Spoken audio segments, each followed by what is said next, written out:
அபார கருணா சிந்தும் ஞானதம் சாந்தரூபினம் ஸ்ரீ சந்திரசேகர குரும் பிரணமாமி முதான்வகம் அத்வைதாசவ நண்பர்கள் அனைவருக்கும் என் நமஸ்காரங்கள். இன்னைக்கு நம்மளுடைய சேனலில் சில அற்புதமான ஆஞ்சநேயர் பூஜைகள் சனிக்கிழமை என்று எதெல்லாம் செய்யலாம் அப்படின்றத பற்றி பார்க்க போகிறோம்.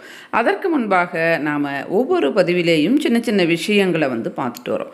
அந்த விதத்தில் இன்றைய தினம் நாம் குருவை சந்திக்க செல்லும்போது பெரியவர்கள் இருக்கின்ற வீட்டிற்கு, அதாவது வயதானவர்கள் இருக்கின்ற வீட்டிற்கு செல்லும்போது, குழந்தைகள் இருக்கின்ற வீட்டிற்கு செல்லும்போது, பொதுவாக நாம் ஊருக்கு போகிறோம், ஒருத்தர் வீட்டுக்கு போகிறோம் அப்படின்னா நாம் இந்த விஷயங்களை கடைபிடிக்கணும். கை வீசிட்டு போகக்கூடாது. அதே மாதிரி கோவிலுக்கு போகும்போது கூட கை வீசிட்டு போகக்கூடாது. ஏதாவது நாம் கொண்டு போகணும். கோவிலுக்கு போனால் பூ கொண்டு போகலாம், அல்லது விளக்கு ஏற்றலாம், அதற்கு உண்டான பொருட்களை கொண்டு போகலாம். அதே மாதிரி உங்கள் குருவை நீங்கள் பார்க்க செல்லும்போது இதெல்லாம் மரியாதை நிமித்தம். அதனால் கை வீசிட்டு வெறும் கையோடு போவது அவ்வளவு மரியாதை கிடையாது. அதனால் குருவை சந்திக்க சொல்லும்போது பழம், பூ இந்த மாதிரி நாம் வாங்கிட்டு போகிறது. குழந்தைங்க இருக்கக்கூடிய வீட்டிற்கு நாம் ஏதாவது அவர்கள் சாப்பிடுவதற்கு உண்டான பொருட்களை வாங்கி கொண்டு செல்வது சிறந்தது. யாரோ ஒருத்தர் நாம் வீட்டுக்குள்ளே போகிறோம், அங்கே குழந்தைகள் இருக்கிறாங்க அப்படின்னா, யாரோ வந்திருக்கிறாங்க, நம்ம சாப்பிட்றதுக்கு ஏதாவது வாங்கிட்டு வருவாங்க அப்படின்னு அந்த குழந்தைகள் மனசில் இருக்கும். ஏன்னா சின்ன குழந்தைகள் அப்படின்னாலே ஏதாவது சாப்பிடுவாங்க இல்லையா, சாப்பாடு, டிஃபன் இதெல்லாம் தவிர இந்த மாதிரி நொறுக்கு தீனிகள் அந்த குழந்தைகள் ரொம்ப இஷ்டப்படும். அதனால் நாம் எதுவுமே இல்லாத போனால் அந்த குழந்தைகள் மனது கஷ்டப்படும். அது மாதிரி கஷ்டப்படுவது நமக்கு சிறந்தது கிடையாது. அதனால் வாங்கிட்டு போகிறது சிறந்தது. அதே மாதிரி வயதானவர்கள் இருக்கின்ற வீட்டிற்கு செல்லும்போது அவர்கள் என்ன சாப்பிட முடியுமோ அதை வாங்கி கொண்டு செல்லும்போது அவர்களுக்கு ஒரு மன திருப்தி. நம்மளையும் இவங்க ஞாபகம் வச்சுட்டு நாம் சாப்பிட்ற மாதிரியான பொருட்களை வாங்கிட்டு வந்திருக்கிறாங்களே அப்படின்னு அவங்களுடைய மனம் சந்தோஷப்படும், நம்மை ஆசீர்வாதம் செய்வார்கள். அதே மாதிரி குரு அவங்களுடைய கோவிலுக்கு நாம் செல்லும்போது, அல்லது நாம் படிச்சிருப்போம் அவங்கக்கிட்ட நாம் செல்லும்போது ஏதாவது வாங்கிட்டு போவது சிறந்தது, மரியாதை நிமித்தமாக. அப்போ அவங்க பார்த்தியா நம்மளையும் ஞாபகம் வச்சு நமக்கு மரியாதை கொடுக்கும் விதமாக இதை வாங்கிட்டு வந்தாங்களே அப்படின்னு அவர்களுடைய ஆசீர்வாதம் நமக்கு இருக்கும். இதையும் நாம் கண்டிப்பாக கடைபிடிக்கணும் அப்படின்றது தான் என்னுடைய கோரிக்கை. இப்போ ஆஞ்சநேயர் பூஜை பொதுவாக பார்த்தீங்கன்னு சொன்னாக்கா தினம்தோறும் கோவிலுக்கு செல்வது சிறந்தது. எந்தெந்த நாளில் எந்தெந்த கோவிலுக்கு போகலாம், நம்முடைய பிரச்சனைகளுக்கு எந்தெந்த கோவிலுக்கு எந்தெந்த நாட்களில் சென்றால் சிறப்பு, இப்படியெல்லாம் நிறைய விஷயங்கள் இருக்குது. அது வேணுமா அப்படின்றத கமெண்ட் செக்ஷனில் சொல்லுங்கள். அடுத்த பதிவில் நாம் அந்த மாதிரி விஷயங்களை பார்க்கலாம்.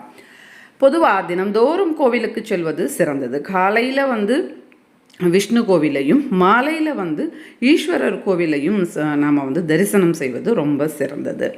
நம்முடைய பிரச்சனைகளுக்கு ஏற்றார் மாதிரி அது அடுத்த பதிவுகளில் நாம் பார்க்கலாம். இந்த மாதிரி தினம்தோறும் கோவிலுக்கு செல்வது சிறந்தது. முடியாதவர்கள் வாரத்திற்கு ஒரு நாளாவது கோவிலுக்கு செல்வது ரொம்ப சிறந்தது. அந்த நாள் எந்த நாள் அப்படின்றத நீங்களே தீர்மானம் பண்ணிக்கங்க. இந்த மாதிரி சனிக்கிழமை அப்படின்னு சொன்னால் நாம் பெருமாள் கோவிலுக்கு போவது, வெள்ளிக்கிழமை அப்படின்னா அம்பாள் கோவிலுக்கு போவது, இந்த மாதிரி நாம் செய்வது ரொம்ப ரொம்ப சிறப்பு. அதிலேயும் சனிக்கிழமை சனீஸ்வர பகவானை வழிபாடு செய்வது, பெருமாளை வழிபாடு செய்வது, ஆஞ்சநேயரை வழிபாடு செய்வது, நவ கிரகங்களினுடைய அந்த பாதைகளில் இருந்து நம்மளை வெளிக்கொண்டு வரச் செய்யும் இந்த ஆஞ்சநேயர் வழிபாடு. ஆஞ்சநேயருக்கு நாம் வெண்ணெய் காப்பு சாத்தினோம் அப்படின்னா நம்முடைய கஷ்டங்கள் எல்லாம் குறையும். அந்த அளவுக்கு என்கிட்ட பணம் இல்லைங்க அப்படின்னு சொல்லுகின்றவர்கள் வெற்றிலையில் கொஞ்சமாக அந்த வெண்ணெயை நாம் ஒரு டப்பாவில் எடுத்துகிட்டு போயிட்டு அங்கே அவருக்கு நைவேத்தியமாக வச்சுட்டு வருவது கூட நமக்கு ரொம்ப சிறந்ததாக இருக்கும். இந்த வழிபாடை ஒவ்வொரு சனிக்கிழமையும் காலையோ மாலையோ உங்களுடைய நேரத்திற்கு தகுந்தாற் போல செய்யுங்க. அடுத்த வழிபாடு என்ன அப்படின்னா ஆஞ்சநேயருக்கு இந்த இலை பூஜை அப்படின்றது ரொம்ப பிரசித்தி பெற்றது. ஐயர்கிட்ட சொல்லி ஆஞ்சநேயருடைய 108 அஷ்டோத்திரம் சொல்லி நாம் அந்த 108 வெற்றிலையை வாங்கிட்டு போயிட்டு அர்ச்சனை பண்ணிவிட்டு அவருக்கு தகுந்த தட்சணையை போட்டுட்டு நமஸ்காரம் பண்ணிட்டு வரும்போது ரொம்ப சிறப்பு. இந்த வெற்றிலையில் வெண்ணெய் வைப்பதும் ஒரு 9 சனிக்கிழமைகள் செய்யலாம். அதே மாதிரி இந்த இலை பூஜையும் 9 சனிக்கிழமை செய்யலாம். இதெல்லாம் என்னால் செய்ய முடியாதுங்க அப்படின்னா 9 சனிக்கிழமைகள் காலையோ மாலையோ ஆஞ்சநேயர் கோவிலை ஸ்ரீராமா ஸ்ரீராமா ஸ்ரீராமா அப்படின்னு சொல்லிட்டு 108 முறை பிரதட்சணம் பண்ணலாம். இதுவும் 9 சனிக்கிழமைகள் செய்வது சிறந்தது. நம்முடைய வாழ்நாளில் ஒரு முறையாவது ஆஞ்சநேயருக்கு வடமாலையை சாற்றுவது ரொம்பவே சிறந்தது. உங்கள் ஊரில் இருக்கக்கூடிய ஆஞ்சநேயரினுடைய அளவை பொறுத்து அவங்கக்கிட்ட நாம் பணம் கட்டினோம் அப்படின்னா அவங்களே தயார் பண்ணி வச்சுருப்பாங்க. அந்த வடமாலையை சாற்றி வழிபாடு செய்வது ரொம்ப சிறந்தது. இப்போ 5வது ஒரு வழிபாடு ஆஞ்சநேயருக்கு பார்த்திங்கன்னா இந்த கடுகு எண்ணெயில் தீபம் ஏற்றி அதில் கிராம்பு போட்டு தீபம் ஏற்றுவது ஒவ்வொரு சனிக்கிழமையும் இப்படியாக 9 சனிக்கிழமைகள் செய்வது நமக்கு ஸ்திரமான ஐஸ்வர்யத்தை ஏற்படுத்தி கொடுக்கும். அடுத்து 6வது வழிபாடு நாமளே நம்முடைய கைகளாலேயே 108 வெற்றிலையை சிலர் சொல்லுவாங்க அதில் ஸ்ரீராமான்னு எழுதி மாலையாக கட்டுங்க அப்படின்னு, அப்படியும் செய்யலாம். அல்லது அதில் பாக்கு வச்சு மாலையாக, அதாவது வெற்றிலை பாக்கு, ஒரு வெற்றிலை ஒரு பாக்கு வச்சு மாலையாக கட்டுவது சிறந்தது அப்படின்னு அப்படியும் நாம் செய்யலாம். அப்படி இல்லைன்னா ஸ்ரீராமான்னு எழுதி கொண்டு போயிட்டு அர்ச்சனை செய்ய சொல்லலாம். அல்லது வெறும் வெற்றிலையால் நாம் இப்போ அர்ச்சனை பார்த்தோம் இல்லையா, அந்த மாதிரியும் செய்யலாம். அல்லது ஸ்ரீராமான்னு எழுதியும் கொண்டு போகலாம்.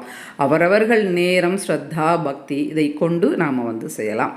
அந்த மாதிரி பார்த்திங்கன்னு சொன்னாக்கா இந்த வெற்றிலை மாலை 108 வெற்றிலையை நாம் வாங்கிட்டு அதில் நாம் மாலை கட்டி போடுவது ரொம்ப சிறந்தது. இது ஒரு 6 வழிபாடுகள். 7வதாக ஒரு வழிபாடு எள் இருக்கு இல்லையா, கருப்பு எள், அதையும் வெல்லத்தையும் இடிச்சிட்டு அதில் கொஞ்சம் தண்ணீர் விட்டு 2 அகல் மாதிரி செய்து நல்லெண்ணெய் விட்டு தீபம் ஏற்றுவது ரொம்ப சிறந்தது.